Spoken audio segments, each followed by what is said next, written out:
Vous allez chanter. Ah, Mobokoli nanga. Mobokoli nanga. Kelasi nanga yo. Kelasi nanga. Ayekoli nanu. Koye kolate. Zala nanga nanu. Masolo nanga yi. Alléluia. Oye silisanga pongi. Nabetela ngonani. Lobelanga nanu. Masolo nanga yi. Oye silisanga moto. Nabetela ngonani. Nalingi yo migo. Molimo na yo. Molimo na yo. Molimo na zabe. Akita onase. Oh, molimo na yo. Molimo na zabe. Akita onase.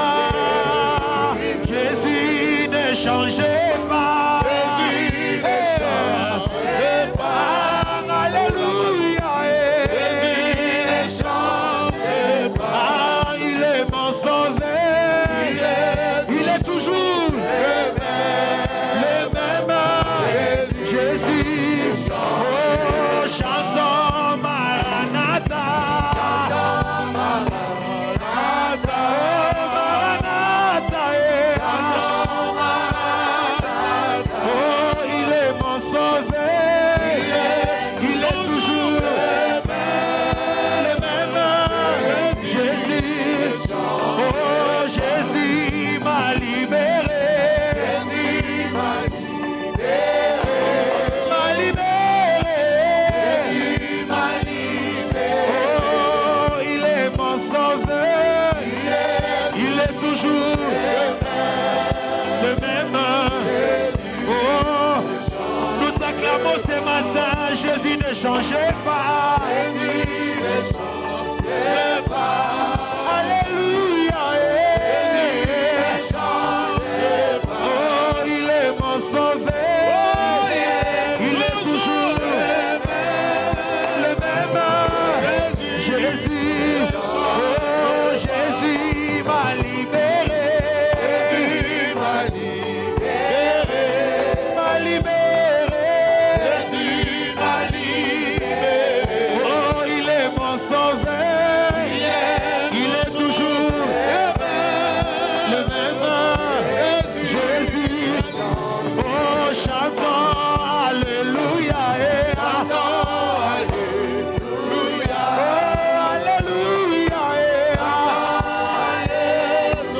Oh, il est mon sauveur. Il est toujours le même. Jésus.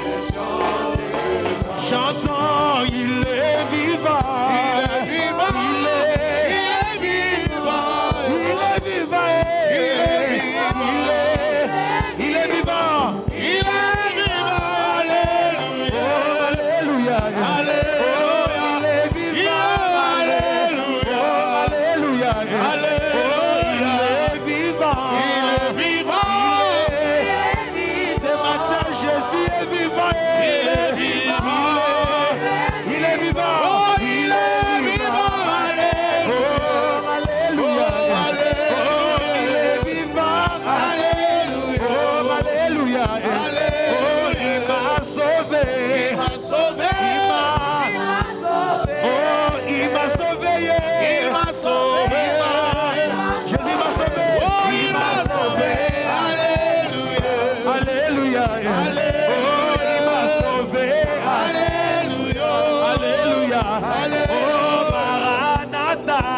Oh, chante Alléluia.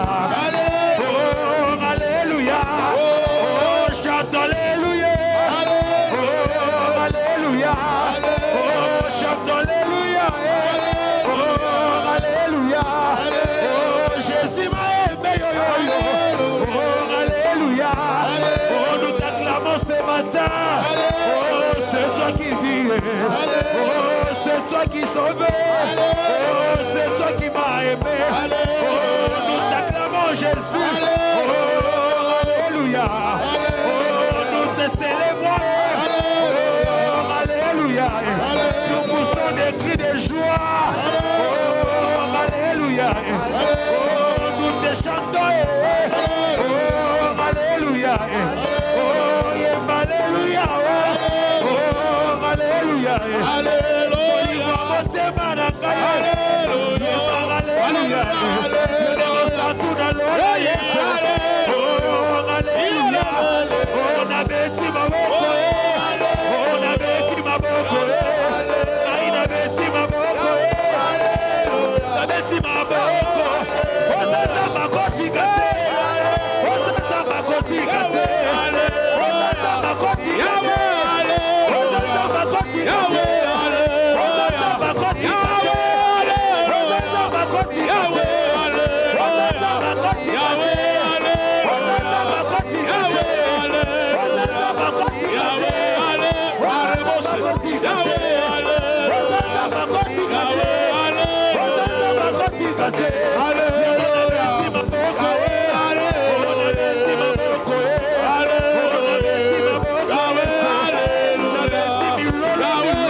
Nous poussons des cris de joie. Ah, Elohim, yo, yo. Moligwa motema Yesu nangai. Yone Elohim. Milolo na kobetsela nani Yesu nangai yo yo. Ah, Elohim, yo yo.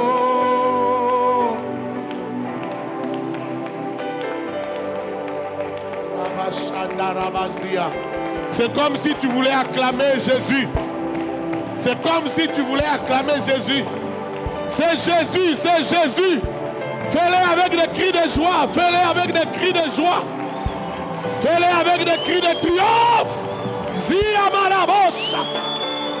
Alléluia, alléluia. Merci Jésus. Oh, alléluia. Merci Seigneur.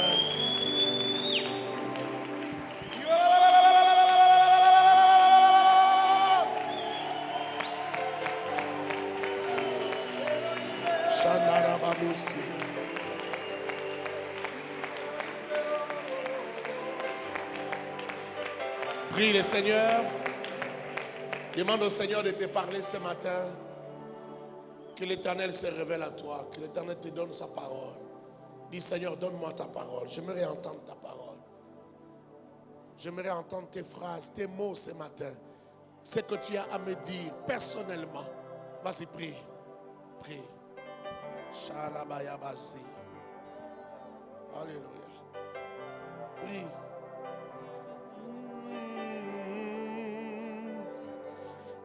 namitungisi mingi tina na bomoi na ngai nalukaki ya solo kimia na bomoi na ngai kati na molili be natambolaki solo lelo nasosoli mpe lelo yo nayebi nzela mosusu ezali te kasi se na Yesu kimia ezali solo Yesu nzela yende lobiko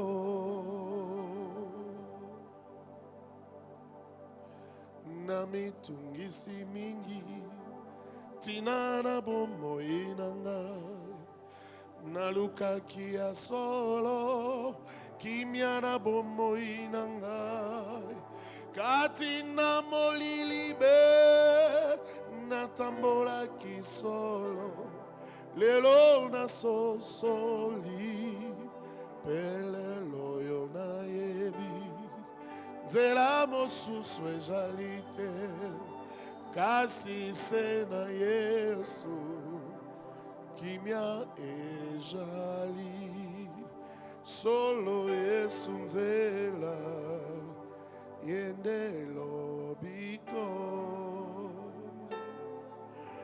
natambolaki na banjela ya mabe nayebaki Yesu te kasi ye na bolingo eleki nyonso abikisi ngai solo. Merci Jésus, merci Adonai. Marabazaya Moshe.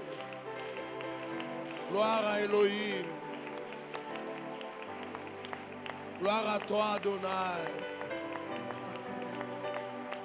Qui donc dans le ciel est semblable à toi, qui est puissant comme toi, éternel mon roi,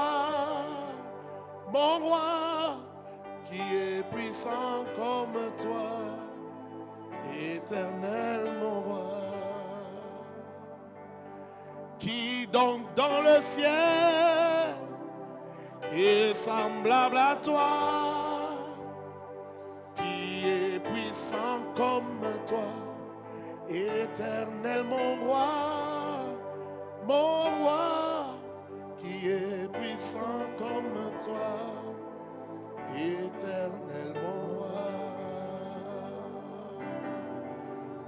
Merci Jésus pour ce matin et merci de nous donner ta parole. Merci de nous faire du bien, merci de transformer les vies, merci de changer, d'affecter les destinées à jamais. Dans le nom de Jésus, Amen. Amen. Merci d'acclamer le roi, merci d'acclamer le Seigneur.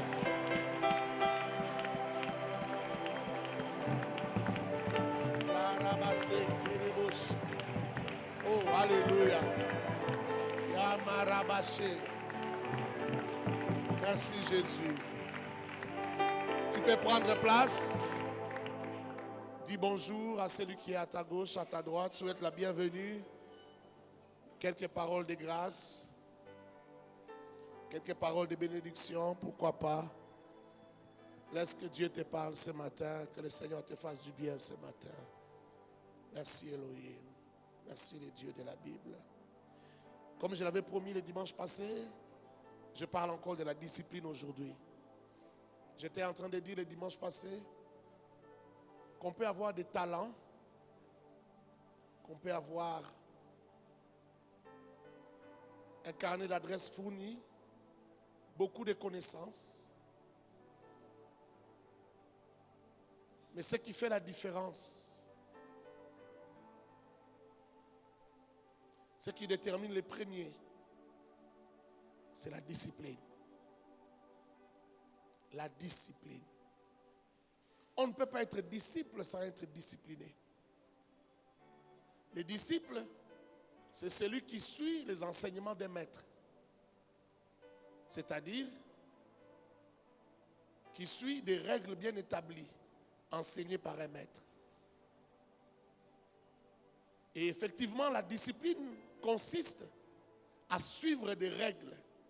Et ça peut être des règles qu'on s'est fixées soi-même.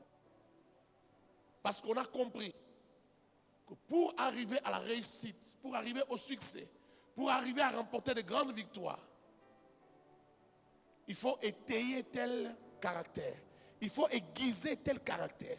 Il faut aiguiser tel potentiel. Il faut aiguiser telle grâce qu'on a déjà.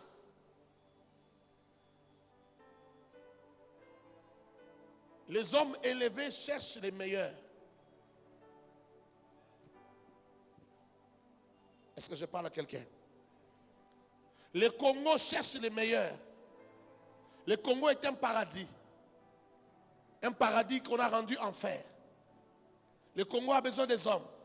Le Congo a besoin des femmes qui peuvent le rendre le paradis qu'il est. Est-ce que je parle à quelqu'un? Le Congo est à l'image de son peuple et de ses dirigeants. Le Congo est le reflet de ce que nous sommes. Et ça devrait être une honte pour tout le monde que d'avoir fait de ce pays ce qu'il est. Quand quelqu'un arrive au poste de responsabilité et qu'il commence à voler, à détourner les deniers publics, c'est un inconscient, c'est un malade. C'est quelqu'un qui n'a pas honte d'être honteux. Tu n'as pas honte d'être honteux. Tu n'as pas honte d'être misérable. Tu peux mettre des millions à côté pour ta famille, pour tes enfants. Mais tu es honteux. Tu es quelqu'un qui mérite la honte, l'ignominie. Tu es inconscient. Tu n'as rien fait. Tu ignores même que les biens mal acquis ne profitent pas.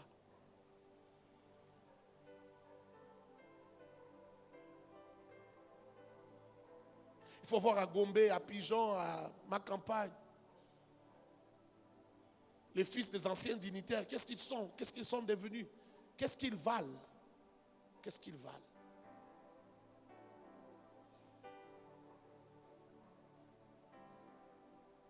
C'est la discipline. C'est la discipline qui élève. C'est la discipline qui accorde la distinction. Même lorsqu'on dit, et c'est la Bible qui le dit, que la justice élève une nation, ce n'est pas seulement la justice qui élève une nation, mais c'est l'observance et l'administration de la justice qui élève une nation. Et c'est ça la discipline. Est-ce que je parle à quelqu'un? L'observance et l'administration de la justice, c'est ça qui élève une nation. C'est ça la discipline. Que tout le monde respecte des règles bien établies. Que tout le monde soit capable de rendre compte jusqu'au dernier centime. La discipline. Et ce matin, j'aimerais t'amener un peu plus loin.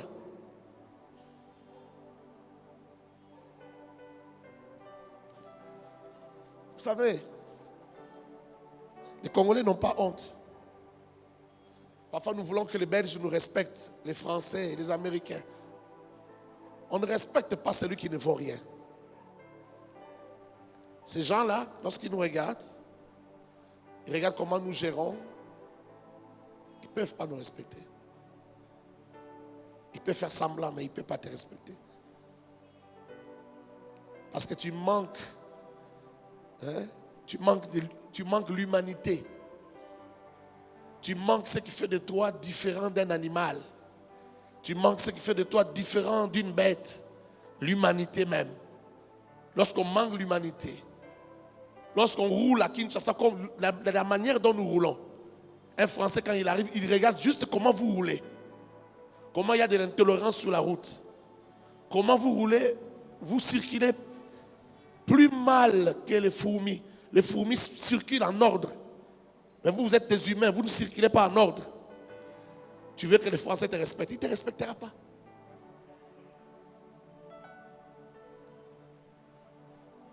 Partout où tu arrives, tu veux être servi les premiers, alors qu'il y a des gens qui sont arrivés avant toi. Tu veux que les Français te respectent, il ne te respectera pas. Au fond de lui, il a du mépris pour toi. Il faut qu'à un certain moment, nous puissions prouver au monde que nous sommes des humains. Il faut qu'à un certain moment, nous puissions démontrer au monde que nous sommes aussi des humains. Et nous sommes même très humains.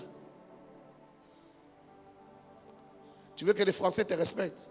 Quand ils viennent dans ton pays, ils voient des gens dans les taxibus en train de jeter des bouteilles, des Fanta, des bouteilles de Canadiens après avoir bu sur la chaussée, dans les caniveaux. Ils se posent des questions, ce sont des humains.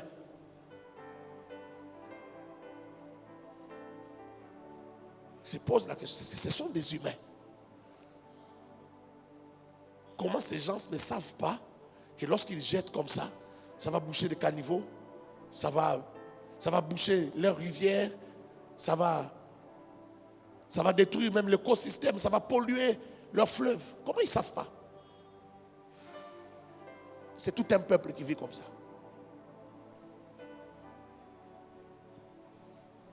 Je risque de sortir de mon message de ce matin. Ça, c'est mon cri de cœur. Mon cri de cœur de chaque jour quand je circule à Kinshasa. Je vois des gens jeter des papiers mouchoirs partout, des sachets partout.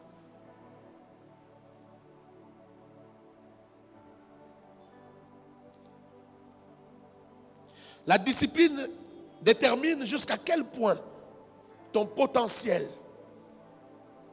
peut devenir un travail fini. C'est la discipline qui détermine jusqu'à quel niveau, à quel point le potentiel que Dieu a placé en toi, les talents que Dieu a placés en toi. Le dimanche passé, je t'ai parlé de Lionel Messi, de Cristiano Ronaldo. Ils avaient des talents. Je t'ai parlé de Michael Jordan.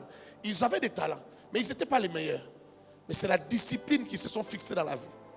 Quand quelqu'un se dit chaque jour, je travaille au moins 4 heures, je fais au moins 4 heures d'entraînement.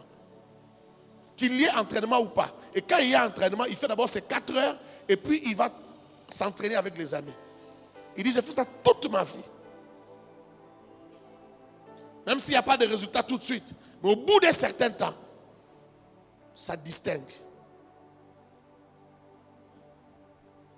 Dans tous les domaines, tu es ministre de l'évangile. Il y a des choses que tu dois faire chaque jour pour être différent. Mais je disais ce matin que c'est la discipline qui détermine jusqu'à quel point les potentiels, même les dons que tu as, la grâce que tu as, même les talents de dessinateur que tu as, c'est la discipline qui détermine jusqu'à quel point cela peut devenir un travail fini. Cela peut devenir un caractère. Jusqu'à quel point ça peut devenir un caractère. Jusqu'à quel point ça va devenir une aptitude. Une aptitude de quel niveau? Ça détermine le niveau de ton aptitude.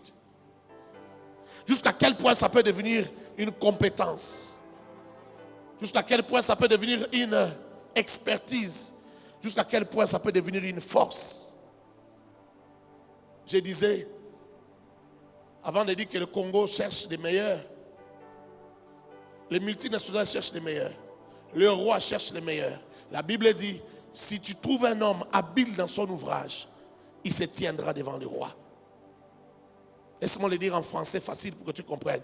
Si tu rencontres un homme qui est très habile dans ce qu'il fait, sache qu'il finira, s'il n'est pas déjà devant un roi, il finira par se tenir devant un roi. C'est-à-dire, il finira par travailler pour un roi. Parce que le roi recherche les meilleurs. Ton problème, c'est que tu ne veux pas devenir meilleur. Tu vois, on a du mal à acheter la climatisation, à finir, parce qu'il y a des gens qui ne veulent pas devenir meilleurs. Si tu étais meilleur, on t'aurait cherché par des grands et tu aurais gagné plus. Tu aurais même acheté toute la climatisation toi-même. Tu l'aurais acheté toi-même. On n'aurait pas eu besoin de cotiser pour ça.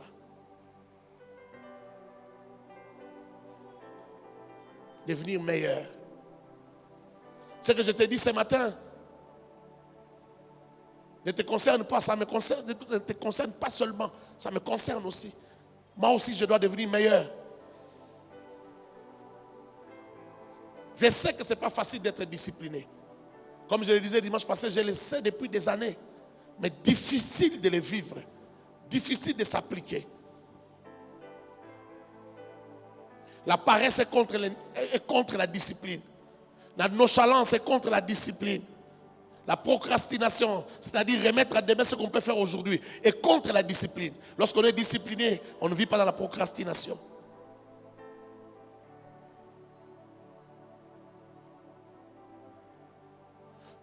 Les distractions exagérées, c'est contre la discipline.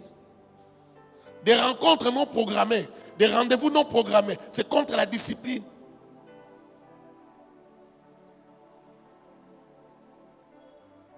Des rendez-vous qui font plus d'une heure pour rien, vous parlez des choses inutiles, c'est contre la discipline. Lorsqu'on est discipliné, il y a des moments où on a envie il y a des moments prévus pour se distraire, pour causer, pour rire. Mais il y a aussi des moments qui sont prévus pour autre chose. Et pendant ces moments-là, on ne peut pas accorder à une seule personne 5 minutes, plus de 5 minutes. Non, on a des choses à faire.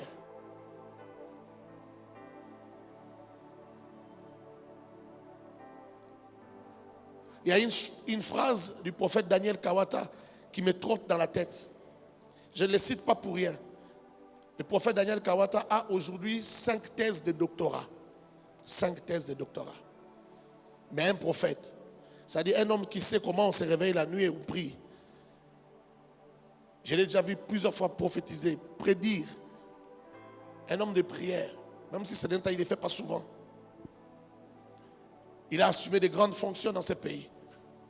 Il a été responsable de World Vision, Vision mondiale. Il a été responsable de Conader. Et en même temps, il était en train de faire des doctorats. Aujourd'hui, à 60 ans, il a 5 doctorats. Des grandes universités américaines, d'Angleterre. Il est recteur d'université. Il continue à être prédicateur et prophète. Mais avec 5 doctorats. Vous savez ce qui peut amener quelqu'un là? C'est la discipline. Et il y a une phrase de lui qui me trotte dans la tête. Cette phrase, il dit souvent ceci. Il dit que lorsqu'on est très occupé, on a aussi beaucoup de temps. Nous tous, nous avons tendance à dire que lorsqu'on est occupé, on n'a pas le temps. Mais lui dit que c'est lorsqu'on est occupé qu'on a plus de temps. Tu vois le peu de temps que tu négliges, que tu donnes aux séries télévisées, le peu de temps là, ça peut produire un diplôme de doctorat. La somme de ces temps, chaque fois que tu mets ces temps de côté pour apprendre, ça peut faire de toi un grand cerveau demain.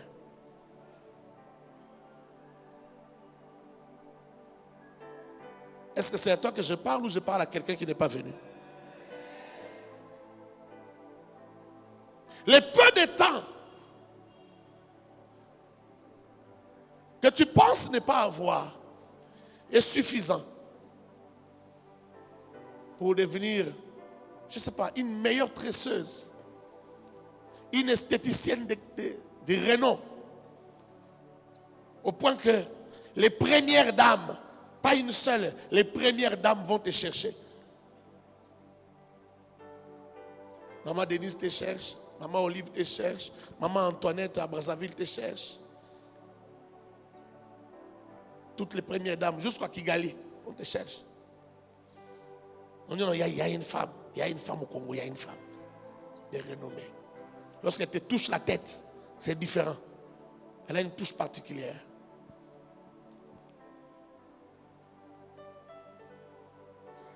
Plus tu seras discipliné, plus tu vas rejoindre la pensée de Dieu pour toi. Lorsque Dieu a placé des potentiels en toi, qu'est-ce qu'il pensait? Comment il te voyait devenir? Dieu t'a laissé une longue marge. Il a placé des talents en toi. Il t'a laissé une longue marge. Deviens qui tu veux. Dans cette marge-là, deviens. Tu peux naître Lionel Messi.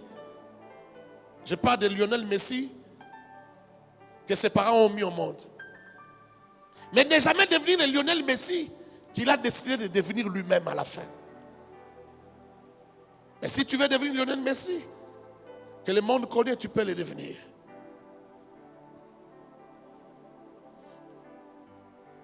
Alors, mon thème de ce matin, c'est quoi? C'est la discipline. 2 points. Le pouvoir de la maîtrise de soi. Le pouvoir de la maîtrise de soi. Beaucoup de gens définissent la maîtrise de soi comme la capacité de se contrôler. Et c'est ça que le dictionnaire, le petit Larousse dit, la capacité de se contrôler. Il y en a d'autres qui pensent que la maîtrise de soi, c'est le fait de rester calme. On t'injurie, tu es calme. On veut te perturber, tu restes calme. Tu as le contrôle de toi-même. C'est ce qu'on appelle parfois la résiliation. Si tu veux comprendre la résiliation, c'est l'attitude du bambou. Quand le vent souffle, quelle que soit la force du vent, le bambou se plie et puis il revient. Il se plie, il revient. Il supporte la chaleur, il supporte le vent, il supporte tout. Mais il finit par rester debout. La résistance psychologique qu'on appelle la résilience. Mais ce matin, j'aimerais te dire que la maîtrise de soi, ce n'est pas seulement ça. La maîtrise de soi, je la définis plus comme l'autodétermination. Choisir d'être et de devenir ce que tu veux. C'est ça la maîtrise de soi. La maîtrise de toi-même. Est-ce que tu sais qui tu es? Est-ce que tu sais où tu vas? Est-ce que tu sais qui tu veux devenir? Je crois que la plus grande lutte de l'homme sur la terre, c'est d'être ce qu'il veut être. C'est le plus grand combat de la vie. Même les gens qui se retrouvent en train de violer des filles regrettent d'avoir violé. Mais pourquoi tu n'as pas fait alors? Pourquoi tu n'as pas refusé de faire? Oh non, c'était plus fort que moi. Tu vas en prison parce que tu n'as pas pu déterminer ce que tu veux et faire ce que tu veux. Tu as une autre vie, pas la vie que tu voulais mener. Tu vis une autre vie que celle que tu as voulu mener toi-même. Ta destinée ressemble à tes faiblesses. Ta destinée ressemble à tes erreurs. Ce n'est pas ce que tu as voulu. Ce n'est pas ce que Dieu a voulu. Dieu a placé les bonnes choses en toi pour que tu deviennes quelqu'un de bien. Mais tu n'as pas pu les devenir parce que tu n'as pas pu avoir de la maîtrise de toi-même. L'autodétermination, s'autodéterminer. Déterminer qui on veut devenir. Si tu veux de manière simple, avec des mots simples, je vais te dire ceci. La maîtrise de soi, c'est être capable de faire ce qu'on veut et refuser de faire ce qu'on ne veut pas. C'est ça la maîtrise de soi. Que tu dises ce que tu veux et que tu refuses de dire ce que tu ne veux pas dire.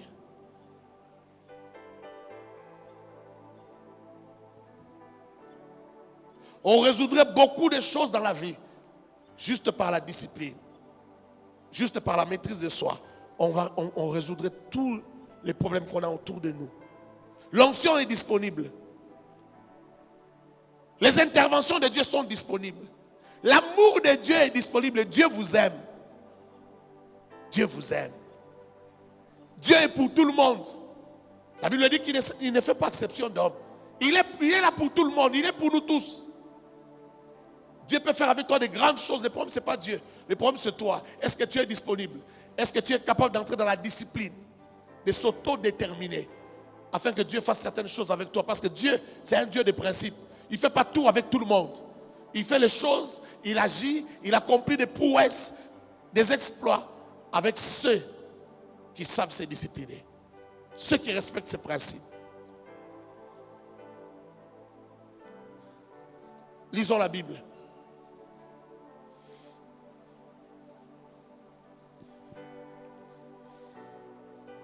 Philippiens 3, 13 à 14. Frère, je ne pense pas l'avoir saisi, mais j'ai fait une chose, oubliant ce qui est en arrière, portant vers ce qui est en avant. J'oublie ce qui est en arrière. Qu'est-ce qui est en arrière? Mes échecs, mais aussi mes succès du passé. Je les oublie et je me porte vers l'avant. Je cours vers le but pour remporter le prix de la vocation céleste de Dieu en Jésus-Christ. Il oublie les échecs et les succès. il se considère tout neuf, tout nouveau, comme s'il n'a encore rien accompli. Et il court vers la vocation céleste. Il ne veut pas rater son ciel. Il ne considère pas, donc il n'y a pas de temps pour l'orgueil. Il ne considère pas qu'il a déjà fait quelque chose. Il continue à courir. J'ai dit à quelqu'un, continue à courir. Il y en a qui n'ont même pas encore commencé à marcher. J'ai dit, continue à courir. Si tu n'as pas encore commencé à marcher, marche et commence à courir.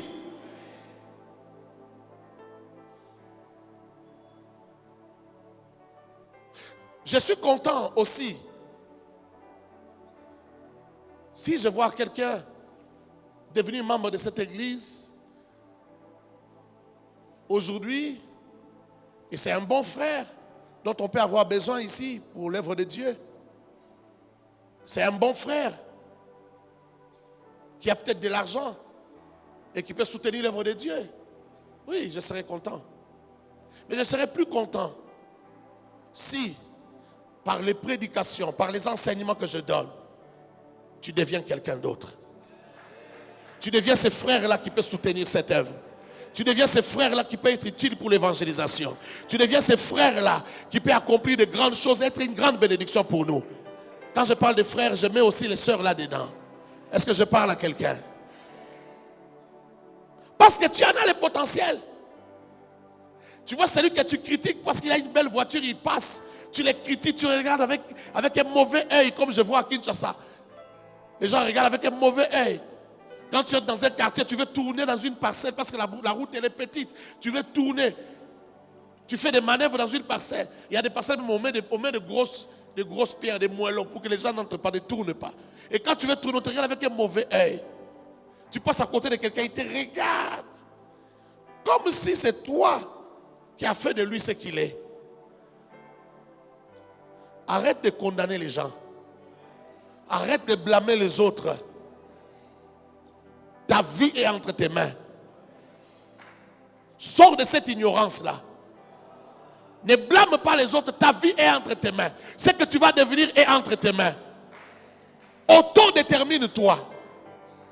Ton avenir est entre tes mains. Tu as ta vie entre tes mains. Qu'est-ce que tu as fait de ta vie hier? Qu'est-ce que tu as fait de ta vie avant-hier? As-tu lu un livre? As-tu lu un livre? As-tu appris quelque chose de nouveau? Qu'est-ce que tu as fait de ta vie hier? As-tu tissé une nouvelle relation qui peut te bénir? On peut tisser des relations aujourd'hui qui te bénissent après 10 ans. Mais il faut avoir l'œil pour savoir que ça c'est une relation qui me bénira.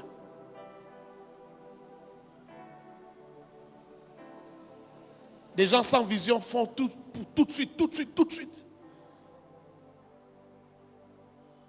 On ne voit que là où il y a des résultats tout de suite. Mais la vie n'est pas comme ça.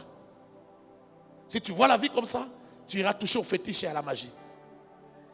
La vie se construit petit à petit, brique après brique. J'ai écrit un livre ici, Bâtir son histoire. Combien de gens l'ont déjà lu? Est-ce que je peux voir les mains des gens qui ont déjà lu, pas seulement acheté, mais qui ont lu, Bâtir son histoire? Tu vois? C'est comme si c'était un pasteur australien qui avait écrit ça. C'est le pasteur de l'AENA qui a écrit ça. Mais tu n'as pas lu ce livre. Si tu savais combien de richesses il y a là-dedans. Tu sais pourquoi on écrit? On écrit pour que plus des gens en bénéficient, même au loin. Mais on écrit aussi parce qu'on n'a pas le temps de tout dire dans une prédication. Voilà, on te donne des outils pour ton succès, mais tu n'en veux pas. Tu n'en veux pas. Tu connais tous les noms des musiciens.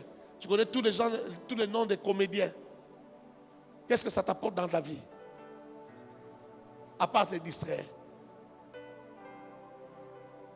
Regarde comment Dieu a fait les choses. Il a travaillé pendant 6 jours. Il s'est reposé combien de jours? 1 jour. Et toi, tu donnes 6 jours au Maboké et 1 seul jour au travail. Les Maboké ne peuvent pas prendre toute ta place. La distraction ne peut pas prendre toute la place de ta vie. Pourquoi tu n'as pas lu ce livre? Parce que tu n'as pas le temps. Parce que tu n'as pas le temps. Mais les Américains disent que le temps c'est l'argent. Qu'est-ce que Qu'est-ce que ton temps là, que tu es tellement occupé, tu n'as pas le temps. Qu'est-ce que le temps là a produit? Parfois au cours de la semaine même tu ne viens pas. Je me pose la question, qu'est-ce que ton temps produit?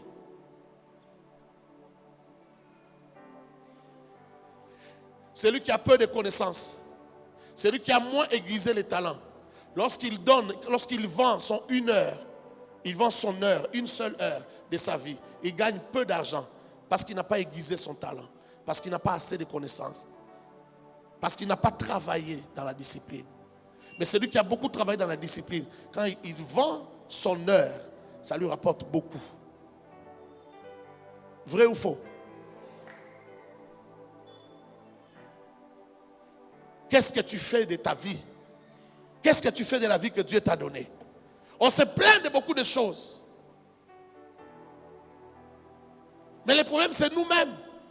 Les pasteurs peuvent se plaindre. Non, dans notre église, on n'a pas des gens élevés, on n'a pas des gens ceci. On a même du mal à acheter, ne fût-ce que des baffles. Prêtez-nous, donnez-nous des baffles. Si vous avez des baffles, même des baffles qui ne fonctionnent plus, donnez-nous des baffles, on va réparer. Non, on doit plutôt apprendre aux gens à être disciplinés. Parce que nous avons nos églises remplies de gens bourrés de talents, de grâce. Bourrés de potentiel. Vous avez du potentiel, vous avez des capacités de faire de grandes choses. Mais vous ne voulez pas les faire. Vous ne voulez pas les faire.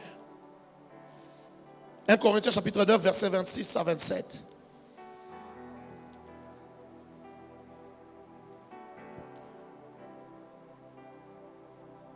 Apprêtez-nous aussi Hébreux 5, 7 à 8. Apprêtez-nous ces versets-là. Je vais quand même les lire aussi. Apprêtez-nous aussi Hébreux 12. Hébreux chapitre 12, versets 1, 2, 3. Moi donc je cours. Ça c'est Paul qui parle. Cet homme ici n'a pas vu Jésus. Cet homme ici n'a pas travaillé avec Jésus. Jésus ne lui a jamais imposé les mains. Les jours que Jésus a dit, a soufflé sur les disciples, recevez le Saint-Esprit. Lui n'était pas là. Mais il est devenu le plus grand de tous les apôtres par son travail. Parce que c'était un homme très discipliné. Moi donc je cours, non pas comme à l'aventure. Je frappe, non pas comme battant l'air. Je frappe, non pas comme battant l'air. Mais je traite durement mon corps et je le tiens assujetti. De peur d'être moi-même rejeté après avoir prêché aux autres. Il dit, il tient son corps assujetti. C'est ça l'autodétermination, frère. Il fait souffrir son corps. Il ne donne pas à son corps ce que le corps demande. Il impose au corps ce dont il a besoin et ce qui peuvent l'amener loin. Il ne donne pas à son corps ce que le corps veut. Ça veut dire en d'autres mots, même quand il a sommeil, si ce n'est pas ce qui est prévu, il faut continuer à travailler, il va continuer à travailler. Il ne va pas accorder à son corps le sommeil. Son corps lui demande d'aller coucher avec une femme.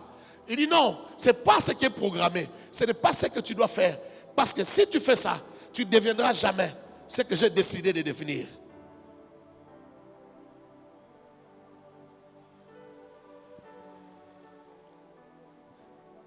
Vous savez, les plus grands prophètes que vous connaissez ne sont pas en réalité les plus grands prophètes. Dieu avait prévu d'autres grands prophètes, mais qui ne les sont jamais devenus. Parce qu'il leur a manqué simplement la discipline. Ils sont restés dans l'anonymat. Parce qu'ils ont joué avec la grâce. Ils se sont amusés à faire ce qu'il ne fallait pas faire.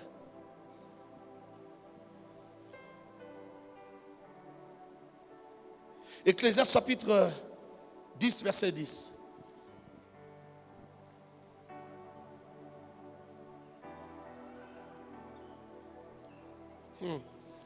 Cette version-là est bizarre. Ok, on va lire dans cette version. S'il a émoussé les fers et s'il n'en a pas aiguisé les tranchants, il devra redoubler de force. Mais la sagesse a l'avantage au succès. Il faut lire ces versets-là dans plusieurs traductions ou versions pour que tu comprennes mieux. Je vais t'interpréter ce que ça veut dire. Ça, c'est un français ancien.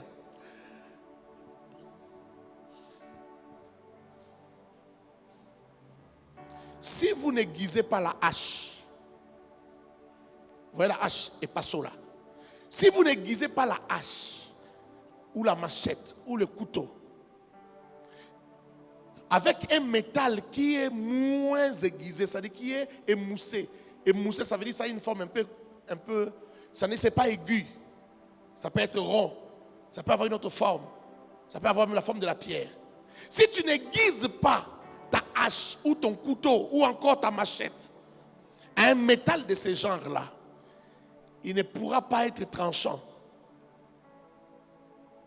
Et s'il n'est pas tranchant, pour accomplir le travail, pour couper un arbre, il te faudra redoubler d'efforts. Il te faudra travailler beaucoup.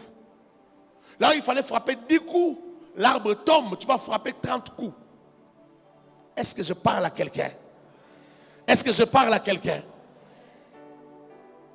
Tu as un talent, mais ton talent n'est pas aiguisé. Tu n'as pas laissé ton talent être aiguisé.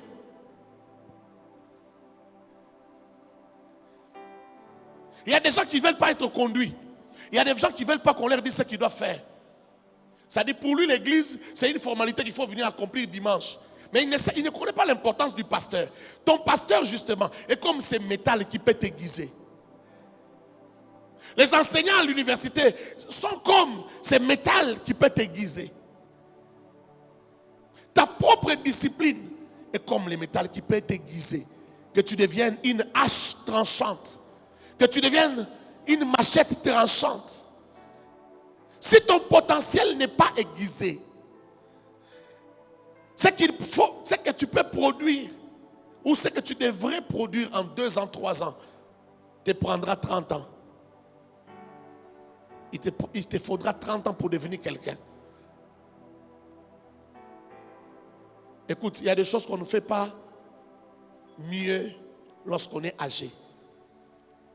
Il y a des choses qui ne doivent pas t'arriver à 60 ans. Parce que tu ne vas pas vraiment en jouir. Il y a des choses qui doivent t'arriver avant. Est-ce que je parle à quelqu'un? Il y a des choses qui ne doivent pas t'arriver à 70 ans.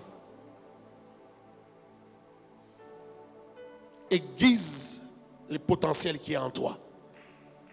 Aiguise le talent qui est en toi. Ça peut être par la prière, ça peut être par beaucoup de prières, beaucoup de lectures, beaucoup de réflexions. Au lieu de passer du temps avec les gens, enferme-toi dans ta chambre même pour réfléchir. Entre en conférence avec toi-même. Prends le temps de lire, ne fût-ce qu'un livre, je ne sais pas. Chaque 2 semaines ou chaque mois. Finir ne fût-ce qu'un livre. Mais apprends. Deviens quelqu'un d'autre. Oh mon Dieu. Deviens quelqu'un d'autre. Arrête de blâmer les gens. Ta vie est entre tes mains. Oh mon oncle parce qu'il n'a pas payé les études. Oh c'est celui-là parce qu'il n'a pas fait ceci. Oh parce que mon père manquait d'argent. Ce n'est pas une affaire d'aller à l'université payer les frais. Tu peux ne pas aller à l'université payer des frais, mais devenir quelqu'un. Avoir la connaissance des gens qui sont allés à l'université, tu peux avoir cette connaissance. Aujourd'hui, avec Internet et tout ça, tu peux avoir cette connaissance sans aller à l'université. On dit qu'Abraham Lincoln, qui est cité parmi les plus grands présidents des États-Unis, les plus grands que les États-Unis n'aient eu, il n'a fait que 18 mois à l'école. Tout le reste des connaissances qu'il a eues, il a appris seul en lisant. Jusqu'à aller faire l'examen du barreau et devenir avocat. Il est devenu président des États-Unis après avoir échoué à tout, j'insiste, à toutes les élections de tous les niveaux. Au Parlement, il a échoué, au Sénat, il a échoué à tous les niveaux. Il n'a jamais remporté d'élection. Même les élections pour devenir vice-président, il a échoué. Mais il ne s'est jamais arrêté. Il a continué à apprendre, à travailler, à réfléchir. Et la première élection qu'il a gagnée, c'était les élections de président des États-Unis. Et il a gagné 2 fois. Il n'a pas fini le 2e mandat parce qu'il a été assassiné au pouvoir. Mais il a fait ce que beaucoup de grands présidents n'ont pas fait. Il a aboli l'esclavage. Il a réussi à abolir l'esclavage. les Américains ne voulaient pas qu'on abolisse l'esclavage. Plusieurs États du Sud sont entrés en guerre, en rébellion, parce qu'ils voulaient garder les esclaves, que les esclaves travaillent pour eux dans leurs champs. Les États du Sud sont entrés en guerre avec les États du Nord. Washington, là où il dirigeait, en tant que président, c'est au Nord. Les gens du Sud sont entrés en guerre. Il a fait la guerre avec les Sud pendant des années. Il a remporté la victoire et il a réunifié les États-Unis. Malgré qu'il soit mort, il est cité parmi les grands. Mais c'était un bûcheron. C'était un villageois qui coupait le bois. Les premiers livres qu'il a eu à lire dans sa vie, ce sont des livres qu'il allait chercher parfois à des kilomètres. Il fait 10 kilomètres à pied pour aller seulement chercher un livre et venir lire.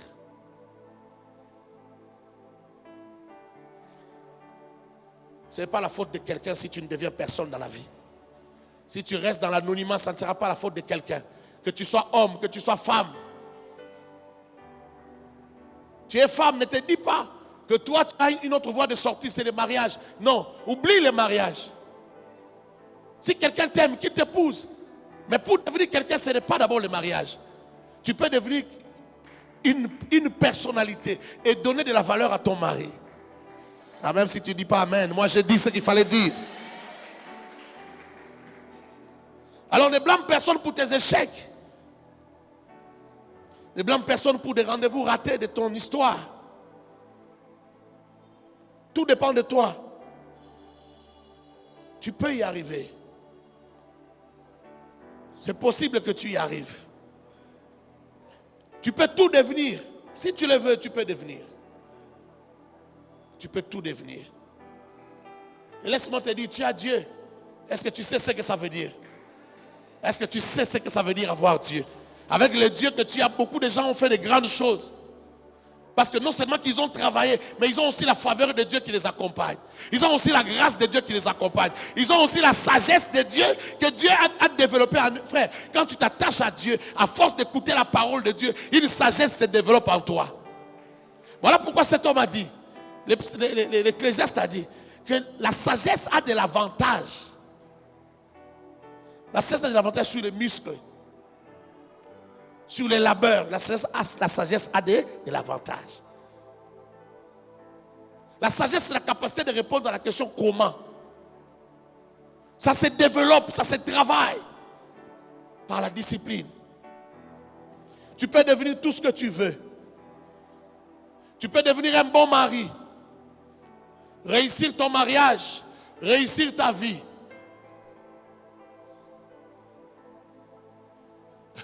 Et passer haut la main l'épreuve du pèlerinage sur la terre. Tu peux laisser une histoire derrière toi. Tu peux devenir une bonne femme. Si ton mari se plaint, dit que tu n'es pas une bonne femme. J'ai dit tu peux devenir une bonne femme. Pose-toi seulement la question, qu'est-ce qu'il faut pour devenir une bonne femme? Pose-toi la question, qu'est-ce qu'il faut pour devenir un bon mari? Qu'est-ce qu'il faut pour devenir un bon père? Que tes enfants disent, on a eu le meilleur père du monde. Le jour de ta mort, que tes enfants viennent autour de ton cercueil et disent, tu as été le meilleur père du monde. On n'a jamais vu un père comme toi. Que tu sois la meilleure mère du monde. C'est possible. Pose-toi simplement la question, qu'est-ce qu'il faut? Laisse-moi te donner quelques pistes. Il faut connaître Dieu. Il faut utiliser ces méthodes. Utilise les méthodes de Dieu. La sagesse de Dieu. Marie, aimez vos femmes comme Christ a aimé l'église. Il s'est donné lui-même, il s'est livré lui-même pour l'église. Il a purifié par sa parole. À la fin, on dit, afin que ce jour-là, l'église paraisse sans ride, ni tache, ni quoi de semblable. On dit, c'est de cette manière qu'un homme qui aime sa femme doit prendre soin de sa femme. Aime ta femme. Utilise les méthodes de Dieu. Dieu te donne l'exemple, le modèle. Dans Ephésiens chapitre 5, à partir du verset 22, il te donne le modèle. Une autre voie par excellence, c'est l'humilité. Tu peux devenir un homme meilleur, mais par l'humilité. L'orgueil ne transforme pas la vie en bon. L'orgueil ne fait pas réussir. L'orgueil ne rend pas grand. L'orgueil, c'est pour des petits esprits. Mais l'humilité rend un esprit grand. L'humilité élève. L'humilité précède la gloire. L'humilité va te faire aimer des hommes. L'humilité va te faire accepter. L'humilité va t'ouvrir les portes. L'humilité va te faire accueillir. L'humilité va te faire rechercher. L'humilité, l'humilité, l'humilité. L'humilité va t'ouvrir toutes sortes de portes. Sois fort, sois puissant, mais humble. Sois humble. Quand quelqu'un te regarde, quand quelqu'un parle avec toi, l'impression qu'il se fait de toi, il faut que cette impression soit moindre que ce que tu es vraiment. Je ne sais pas si tu me comprends. L'autre fois, je t'ai dit que ta réalité soit plus que ta renommée. Est-ce que tu me comprends? Ce n'est pas que tu vas être piètre dans ce que tu vas dire, dans ce que vous allez faire ensemble. Mais lorsque tu n'es pas orgueilleux, quelqu'un peut te rencontrer. Dans ta simplicité, penser que tu es juste quelqu'un de bien, tu es un ami. Mais le jour qu'il vient découvrir tout ce que tu es, tout ce que tu fais, il s'est dit, waouh, que cet homme est grand, que cet homme est puissant. Mais quelle humilité! Tu lui donnes un cours qu'il n'a pas reçu à l'université, que tous ses meilleurs professeurs ne lui ont pas donné. Il doit maintenant apprendre comment faire pour être humble. C'est beau, c'est beau. C'est plus beau qu'être orgueilleux. Un orgueilleux creux, trop d'orgueil. Mais quand on vient voir, il n'y a rien. Tu n'as rien produit, tu n'as rien fait. Creux. Des costumes, creux. Beaucoup de Français, creux. Tu bouges les trousseaux de clés partout, creux. Trop de tralala et de blabla. Mais il n'y a rien. Même la femme que tu veux épouser, tu lui donnes des impressions. Quand elle s'approche de toi, elle constate qu'il n'y a rien. Son petit frère est mieux que toi.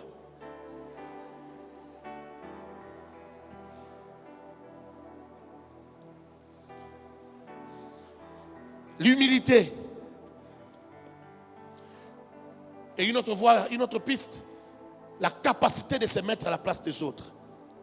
Ça, c'est une grande qualité qu'il faut avoir dans la vie. Tu veux réussir, tu veux être un bon père, tu veux être un bon ceci, un bon cela, un bon pasteur. Et la capacité de te mettre à la place des autres. Comme ce proverbe chinois dit, tu veux comprendre pourquoi j'ai pris telle décision, ou pourquoi j'ai fait ceci ou cela, rentre dans mes bottes et reste-y pendant au moins 4 jours, 4 nuits. Tu comprendras. Ça veut dire quoi? Ça veut dire, essaye un peu de te mettre à ma place. Si tu étais dans ma situation, comment tu aurais réagi? Tu comprendrais mieux pourquoi j'ai réagi comme j'ai réagi. Est-ce que je parle à quelqu'un? Tu es en face de tes enfants, tu es en face de ta femme, tu es en face de je ne sais pas de qui. Si tu veux mieux le comprendre, il faut essayer de te mettre à sa place. Tu veux comprendre pourquoi il s'est fâché, pourquoi il a été insolent. Essaie un peu de te mettre à sa place. Tu le comprendrais mieux. Et tu sauras aussi comment l'aider à sortir de cette insolence. Parce que tu peux te mettre à sa place. Est-ce que quelqu'un me comprend? Je n'ai pas le temps, mais je pouvais dire beaucoup de choses là-dessus. Et j'insiste, même si je ne prends pas beaucoup de temps là, j'insiste. C'est une capacité qu'il faut avoir. C'est de la sagesse. Je m'adresse aux femmes. Surtout les femmes. Elles manquent souvent cette capacité de se mettre à la place des autres. Avant de parler, avant de crier, essaie un peu de te mettre à la place des autres. Est-ce que tu m'écoutes? Essaie de te mettre à la place de l'autre. Essaie un peu de prendre sa place dans tes pensées et voir si tu peux. Et savoir comment tu aurais réagi. Savoir aussi qu'est-ce qu'il faut faire pour aider cette personne. Si tu finis dans la pauvreté, c'est toi-même le problème. Si tu finis dans l'anonymat, c'est toi-même le problème. Si tu finis dans la faiblesse, c'est toi-même le problème. Tu peux être faible aujourd'hui, mais je t'interdis d'être faible demain. Tu peux être pauvre aujourd'hui, mais je t'interdis d'être pauvre demain. Non, je ne t'entends pas. Je dis je t'interdis d'être pauvre demain. Tu peux être faible aujourd'hui, mais je t'interdis d'être faible demain. Tu peux être dans l'anonymat aujourd'hui. Tu es inconnu, mais je t'interdis d'être inconnu demain. Est-ce que je te parle? Est-ce que je parle à quelqu'un? Est-ce que la personne à qui je suis venu parler est venue ce matin? Je t'interdis d'être dans l'anonymat demain. Je vous interdis d'être des gens inconnus demain. Moïse, je t'interdis d'être inconnu demain. Ouezena, je t'interdis d'être inconnu demain. Je t'interdis, je vous interdis d'être des inconnus demain. D'être dans l'anonymat demain. Je vous interdis cela. Oh, Dieu est avec moi et moi et Dieu. Nous vous interdisons de rester dans l'inconnu, de rester dans l'anonymat demain. Ne reste pas dans l'anonymat. Tu as assez de talent pour être quelqu'un de connu, d'utile et une bénédiction pour le monde. Une bénédiction pour sa nation. Une bénédiction pour cette ville. Une bénédiction pour le Congo. Le Congo de demain, le Congo qui se relève. Le Congo qui se tient debout. Le Congo qui commence à courir. Tu as une bénédiction et tu as une provision de Dieu pour cette nation. Je t'interdis de finir petit. Ne finis pas petit. Ne finis pas petit. La pauvreté n'est pas une malédiction, mais tu peux faire de la pauvreté une malédiction par ton attitude. Tu peux faire de la pauvreté une fatalité par ton attitude. Si tu décides de rester pauvre toute ta vie, alors que tu as du potentiel qui peut se vendre cher. Refuse de rester pauvre. Refuse de rester celui qu'on piétine, celui qu'on écrase. Refuse de rester celui-là. Parce qu'il suffit de devenir grand pour que les hommes arrêtent de t'écraser, pour que les hommes arrêtent de te piétiner, pour que tu aies l'apparence de celui à qui on peut tout refuser. Lorsqu'on est grand, on ne te refusera rien. Si tu es grand, on ne te refusera rien. Si tu es grand, même devant le président de la République, tu lui demandes quelque chose, il va te donner. Il va t'accorder. Pourquoi? Parce que tu es grand. Il a besoin de toi. Sois grand, deviens grande. Je parle à une femme, mon Dieu. Deviens grande. Qu'on te cherche, qu'on ait besoin de toi. Il y a des choses qui ne doivent pas se faire si toi tu n'es pas là. Qu'on dise on ne fera rien. On ne va pas dresser la table. On ne va pas manger si David n'arrive pas. Il faut que David arrive d'abord. Il faut que David vienne d'abord. Qu'on te cherche toi aussi. Qu'on ait besoin de toi. Maraziabo. Qu'on te cherche. Ne meurs pas petit. Ne meurs pas petit. Ce n'est pas ton partage, ce n'est pas ta destinée, ce n'est pas ton histoire. Toi, tu as des rendez-vous de l'histoire qu'il faut respecter. Il y a des choses que tu dois faire. Tu dois devenir cet homme que Dieu a prévu. Ne laisse pas Dieu regretter d'avoir placé autant de potentiel en toi pour rien. Que Dieu ne regrette pas. Ne laisse pas Dieu regretter. Est-ce que je parle à quelqu'un? Tu es potentiellement un champion. Je dis encore, tu es potentiellement un champion. Je répète encore, tu es potentiellement un champion. J'insiste, tu es potentiellement un champion. Oh, j'insiste, tu es potentiellement un champion. C'est à un champion que je parle ce matin. C'est à un champion que je parle ce matin. Tu es mon champion. Tu es mon champion. Tu es mon champion. La provision que Dieu a donnée pour son œuvre. Tu es ce champion-là. Je connais un champion. Il s'appelle Francis Ngannou. Je ne sais pas si vous le connaissez. Il est champion du monde, poids lourd, au MMA. MMA, c'est un sport où on mélange toutes les disciplines. C'est-à-dire, il y a la boxe dedans, il y a le karaté dedans, il y a le judo dedans, il y a tout ça. Le jiu-jitsu, tout ça c'est dedans. Et lui, il est champion de cette discipline qu'on appelle le MMA. Ce garçon-là, à 12 ans, il a commencé à aller creuser les sables. Vous voyez, quand on veut construire des maisons, lui, il travaille dans des carrières pour creuser simplement les sables. Les mines de sable. C'est comme ça qu'on appelle ça. À 12 ans, à Sabougagibiki déjà. Il avait arrêté avec les études. Parce que ses parents avaient divorcé, étaient partis. Il vivait avec sa grand-mère. Il avait de la force physique. Mais qu'il n'exploitait pas. Il exploitait sa force physique pour travailler les sables et gagner très peu d'argent. Un jour, il a pris la décision dans sa vie de chercher l'argent pour aller en Europe. Il dit, si j'arrive en Europe, j'ai beaucoup de force physique. Quand je me bats avec les amis, je sens que je suis fort. Que j'aille apprendre la boxe et devenir un autre Mike Tyson. Il a travaillé, il a cherché l'argent, il a mis l'argent de côté. Et un jour, il est parti en France. Lorsqu'il est arrivé, Il a cherché un club de boxe. La personne qui l'a regardé, chez qui il est allé poser le problème, cet entraîneur lui dit, non, toi tu seras bien au MMA. Il n'a jamais pratiqué une autre discipline. On l'amène au MMA, dans un club de MMA à Paris. Alors qu'à Paris même, il n'y a pas de combat de MMA, c'est interdit, parce que c'est violent. Mais il a appris là-bas. Après 4 ans, il commence à livrer des combats. Il se retrouve aux États-Unis. J'ai suivi tout son parcours. Cet homme aujourd'hui. Déjà, par ses premiers combats, tu pouvais voir que cet homme-ci deviendra champion du monde. Parce qu'il a des coups de poing, frère. S'il te donne ça, ça a la puissance d'une voiture. C'est un accident qui t'arrive. Son coup de poing, c'est comme une Fiat qui t'a cogné. Ce que j'ai dit est vrai. Hein? Tu peux aller faire des recherches. On dit que son coup de poing, c'est comme une Fiat qui t'a cogné. Ou une VW. Le coup de poing de quelqu'un. Si tu veux le battre, que son coup de poing ne t'atteigne pas. Mais si ça te touche, même si tu es Milosevic ou qui là, tu vas tomber. Et il va gagner le combat. La plupart de ces combats, il les a gagnés dans quelques secondes. Dans moins d'1 minute. Parce que si son coup te touche seulement, tu es KO. Au début, il boxait, il gagnait. Mais parfois, on pouvait le battre parce qu'il ne connaissait pas le judo. Maintenant, il a travaillé tout ça. Comment un champion, il allait finir fabricant de braises. Un champion. Il allait finir creuseur de sable. Mais quelqu'un l'a pris, a aiguisé le potentiel qu'il avait. Il est millionnaire pendant que je parle ici. En quelques années, Francis Ngannou, en 6 ans ou 7 ans, Francis Ngannou est maintenant millionnaire. Tu es un champion. Tu es seulement un champion qui dort.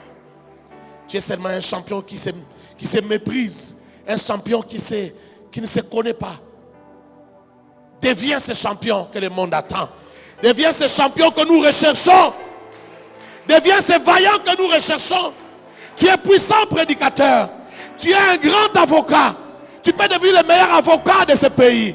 On peut commencer à parler de toi comme le meilleur avocat. Quand il y a des affaires difficiles, c'est toi qu'on vient chercher. Tu as ce potentiel en toi d'être le meilleur avocat, d'être le meilleur magistrat, d'être le meilleur professeur. Tu as le potentiel de devenir même président de ce pays. Un grand ministre qu'on n'oubliera pas dans ce pays. Un grand premier ministre que l'histoire n'oubliera pas. Des gens ont des potentiels ici qu'il faut juste travailler. Est-ce que je parle à quelqu'un? Est-ce que ce matin j'ai parlé à quelqu'un? Que l'Éternel te bénisse. Que l'Éternel te bénisse. Tu dois avoir la rage de vaincre, la rage de vaincre. Tu dois avoir la rage de vaincre. Tu dois avoir la rage de vaincre. La rage de vaincre faisait pleurer Jésus chaque jour. La Bible dit pendant le jour de sa chair, il pleurait, il poussait des grands cris à celui qui pouvait le sauver de la mort. Il poussait des grands cris, pourquoi? Parce qu'il ne devait pas pécher. Il devait éteindre le pouvoir du péché dans sa chair. Chaque jour, toutes les nuits, il pleurait. Hébreux chapitre 5, verset 7, 8. Il criait, c'est la rage de vaincre. La rage de vaincre fait pleurer. La rage de vaincre. En Chinois, on appelle ça mort d'envita.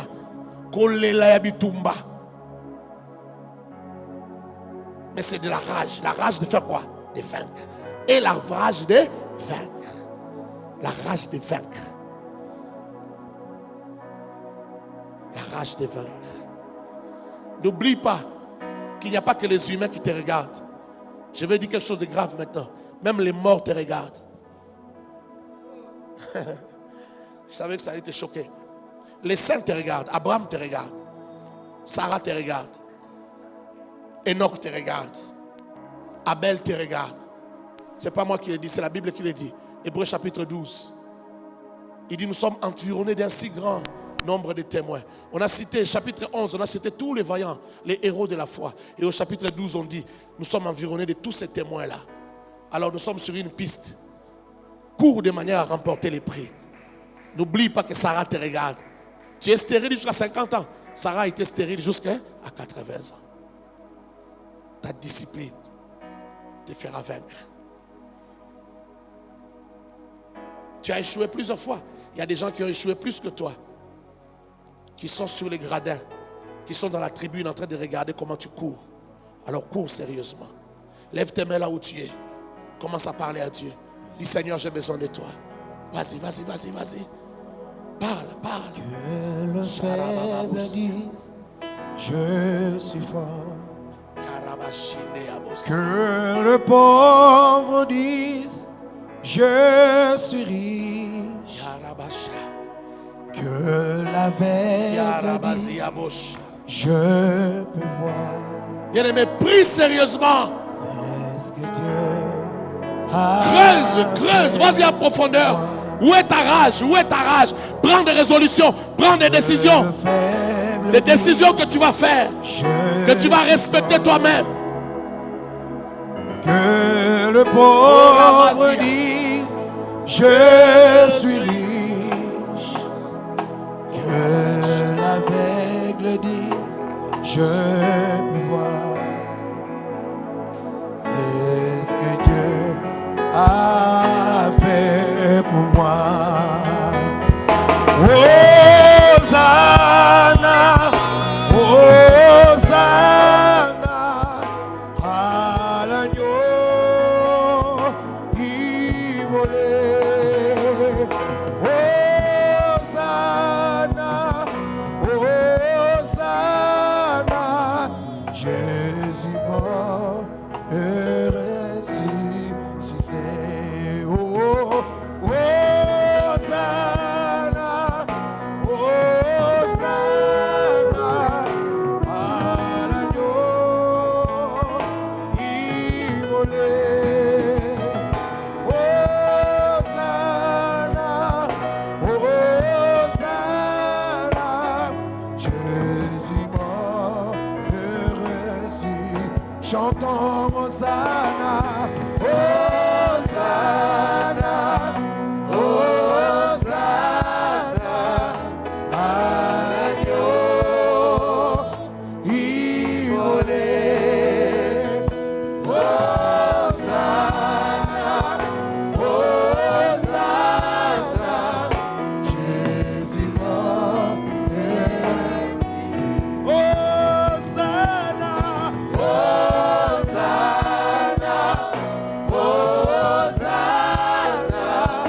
à l'agneau immolé. Hosanna, Hosanna, Jésus mort et ressuscité. Il n'a pas dit que je coulerai. Il n'a pas dit que tu sombrerais. Il a dit alors sur l'autre, alors sur l'autre. Oh, il n'a pas dit que tu coulerais. Il n'a pas dit que tu sombrerais, Il a dit alors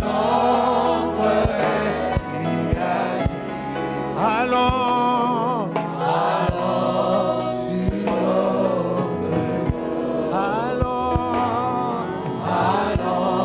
sur l'autre. Oh, il n'a pas dit que tu coulerais, Il n'a pas dit que tu sombrerais, Il a dit alors. Oh,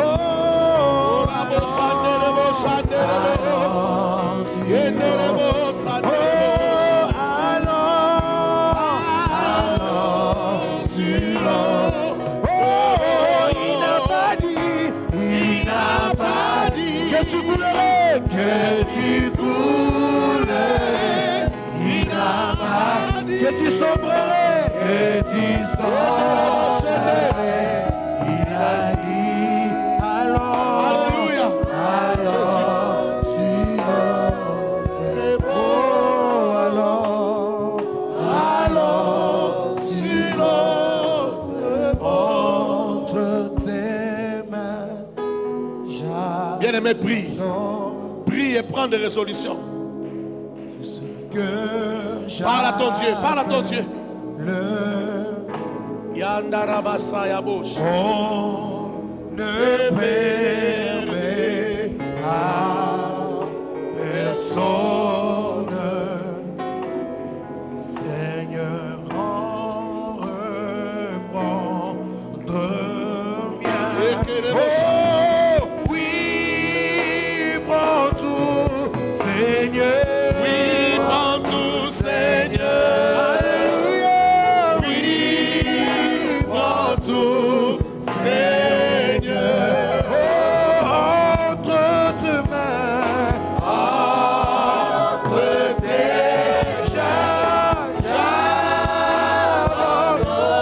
j'abandonne tout avec moi. Oh oui, prends tout, Seigneur. Oui, prends tout, Seigneur. Alléluia. Oui, prends tout, Seigneur. Oui, prends tout, Seigneur Jésus. Entre tes mains, j'abandonne tout avec Oh, ce matin, oui, prends tout, Seigneur. Oui, prends tout, Seigneur. Alléluia. Oui, prends tout, Seigneur. Oui, prends tout, Seigneur Jésus. Entre tes J'abandonne. j'abandonne Oh, tout avec nyonso mpo na yo. nyonso mpona yo. Nyonso mpona yo. Ezali ya yo, Yahweh. Lelo napesi elaka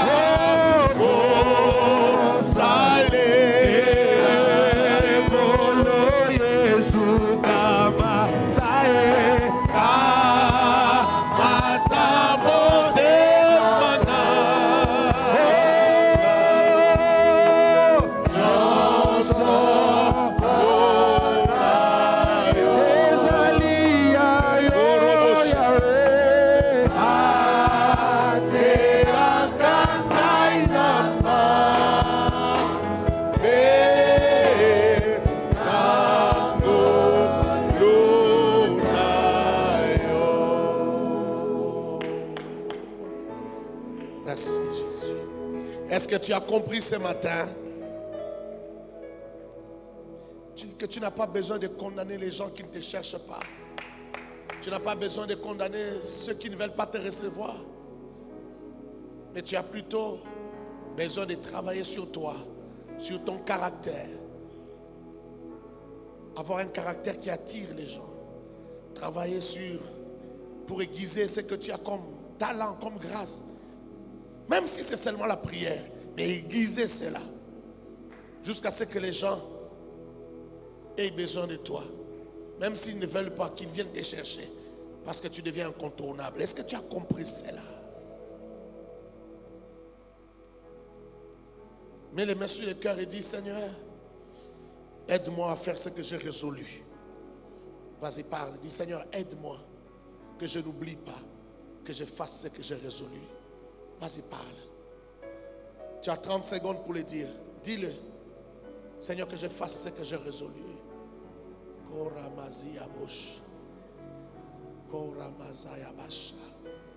Merci Jésus. Je soif de